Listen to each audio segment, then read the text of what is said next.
Bonsoir. En ce 1er janvier 2014, meilleurs vœux. On vous souhaite plein de bonnes choses et plein de bonheur. Mais également pour le sport algérien, on attend également plein succès pour le sport national dans les différentes disciplines. Mais avant de se projeter sur 2014, on va parler de 2013 avec le premier responsable du secteur, le ministre de la Jeunesse et des Sports, M. Mohamed Termi.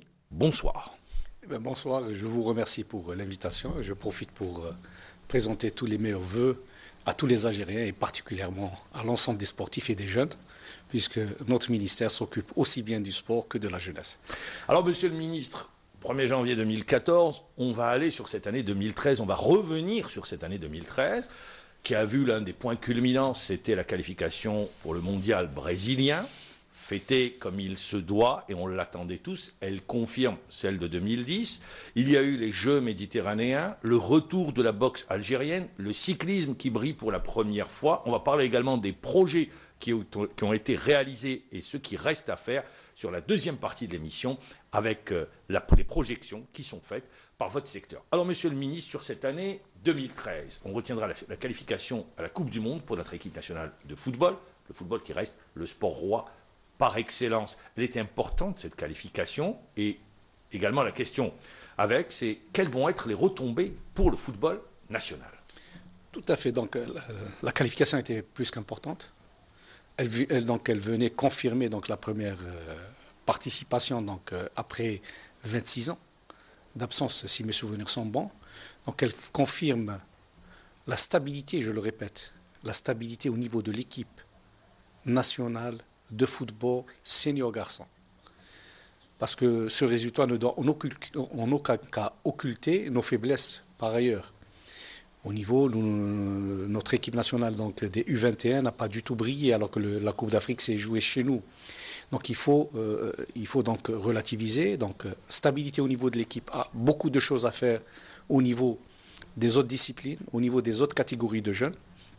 Mais cette qualification est venue au bon moment parce qu'on avait besoin de cette victoire pour effectivement relancer le football professionnel, mais aussi le football amateur. D'autant plus que des moyens mis à la disposition donc, aussi bien du football amateur que du football professionnel sont importants. Je pense que c'est le moment propice pour remettre de l'ordre et faire en sorte que la bonne gestion, que la gestion rigoureuse des associations soit notre priorité.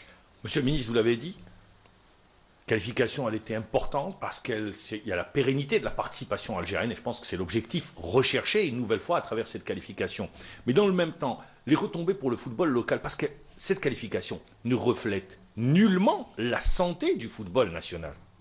Non, tout à fait. C'est pour cela que j'ai dit, en aucun cas, il ne faut lier directement la stabilité de l'équipe au reste. Nous avons besoin donc d'aller plus loin, de mettre sur pied donc une politique axée vers les jeunes catégories, vers les jeunes talents.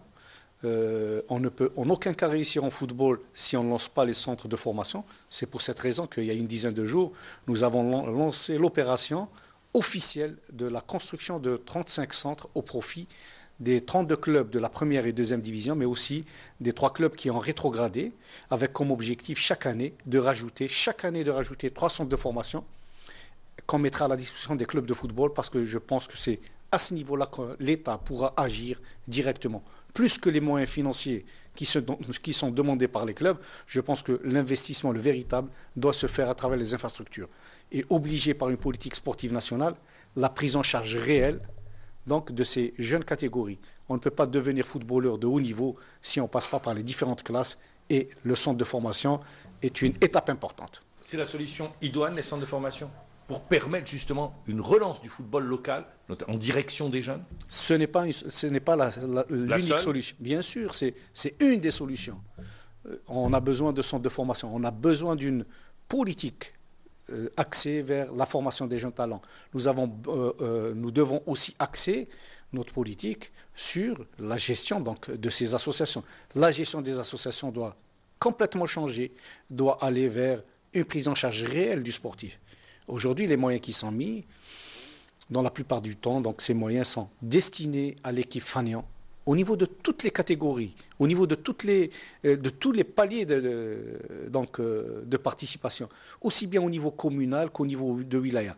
Je pense qu'aujourd'hui, il faut qu'on accorde plus d'importance à la formation parce que c'est le seul moyen d'élever le niveau et d'élargir la base donc, de la future élite nationale. Rappelons que l'État finance le sport, l'État finance les clubs sportifs amateurs à travers les démembrements que sont le Fonds de Wilaya, la Direction de la jeunesse et des sports. Monsieur le ministre également, je ne sais pas si vous l'avez lu tout récemment, où les présidents de CSA, puisque vous parlez de football et c'est le football qui est budgétivore, les présidents de CSA, il y a eu le cas du Nerf du Sindé, à Oran, une réunion a fait que le président du CSA avec ses membres ont décidé de donner, d'octroyer l'argent, la subvention à la société par action. Est-ce que le ministère aujourd'hui, à travers ses démembrements, ne doit pas dire stop, halt, ça ne peut pas se faire? On n'a pas besoin de dire ça. La loi est claire. L'argent destiné aux clubs sportifs amateurs doit revenir aux clubs sportifs amateurs. Je le dis, je le répète, la loi est claire. Tout transfert, tout détournement, donc ce n'est pas un transfert, c'est un détournement, tout détournement d'argent du club sportif amateur et vers la société par exemple, qui est une société commerciale privée, puisqu'elle appartient au minimum à 7 actionnaires, est une pratique donc condamnable par la loi. Vous avez cité l'exemple d'un club dont les dirigeants ont été condamnés. Donc les choses sont claires.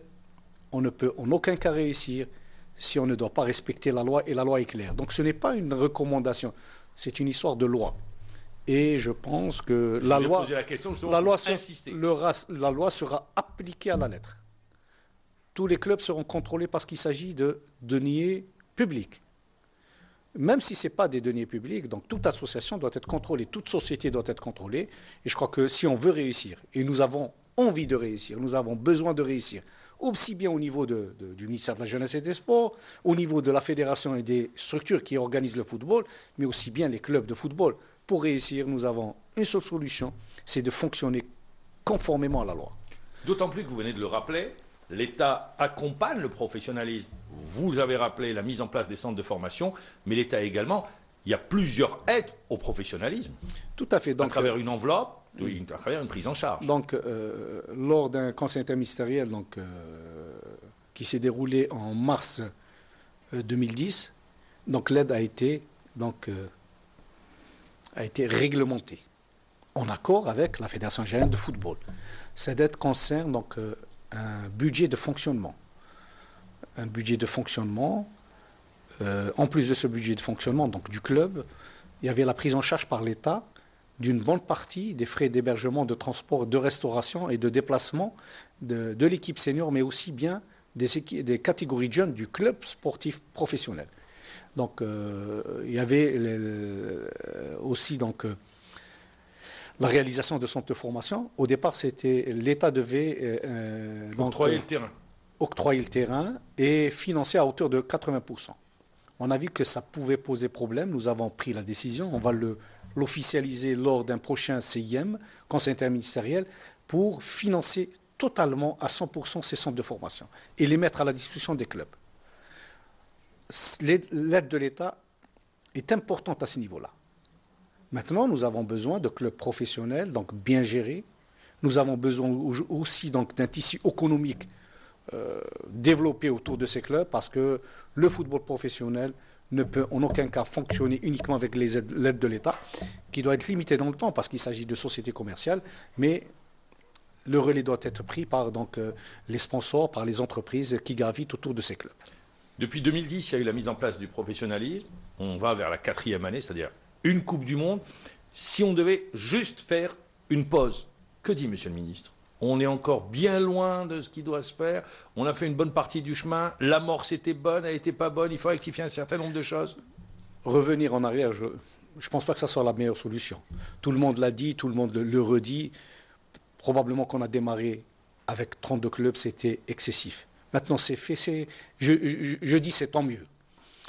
Il faut rectifier le tir. D'une manière générale, nous avons avancé, mais lentement. Nous avons avancé lentement. Il y a eu une méconnaissance du monde du professionnalisme d'une part. La loi, il a fallu changer la loi, mettre aussi de l'ordre dans tout ce qui est arsenal juridique pour pouvoir accompagner sérieusement. Et la nouvelle loi consacre un chapitre important au professionnalisme. je pense qu'on est sur la bonne voie. Même si on a avancé très lentement, on est sur la bonne voie. Donc, on commence à se poser des questions. On commence à voir donc, le futur, même au niveau des clubs. Ça, c'est quelque chose d'important. Chose qui n'existait pas auparavant. On gérait au jour le jour. Aujourd'hui, il faut se projeter sur l'avenir. Nous avons encore devant nous presque 5 ans, 4 ans et demi, 5 ans donc, de période de transition, où l'État donc, finance de manière significative et accompagne le professionnalisme. Je pense que d'ici 5 ans, il faut se projeter vers une autonomie totale de la gestion du football professionnel. Monsieur le ministre, on a parlé du football, parce que le football, on sait, ça occupe une grande place dans le monde du sport. On va parler maintenant, on va revenir sur cette année 2013. Si on devait faire un petit bilan, est-ce que vous pensez que Mersin, les Jeux méditerranéens de Mersin, donnent une photographie exacte de la santé du sport national? Pas du tout. Mais la plus grande satisfaction de cette compétition, c'est qu'on a réussi une participation honorable.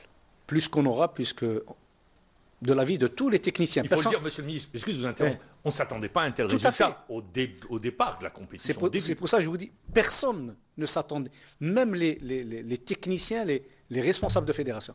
Donc la participation était plus qu'honorable, elle a dépassé toutes nos espérances. On était partis, donc c'est l'avis de tout le monde, les délégations étaient parties pour améliorer le résultat des Jeux précédents. Nous avons été surpris par un engagement très intéressant de nos athlètes. Je pense que la participation était très intéressante. Et elle ne reflète en aucun cas parce que certaines disciplines doivent donc faire beaucoup plus d'efforts pour arriver au plus haut niveau.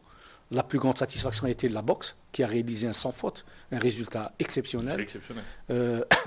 D'autres disciplines, l'athlétisme a réussi de bons résultats. Il s'agit de Jeux méditerranéens. On ne peut pas comparer aux autres Jeux. Les Jeux méditerranéens, ça reste une indication, tout à fait, parce qu'on retrouve des pays qui ont des références. Je prends par exemple sur le judo, je prends sur la boxe également. L'athlétisme à un degré moindre. En sport co, c'est vrai qu'on n'y est plus aujourd'hui. Bien qu'en volleyball, on ait battu l'Italie, mais c'est l'Italie B.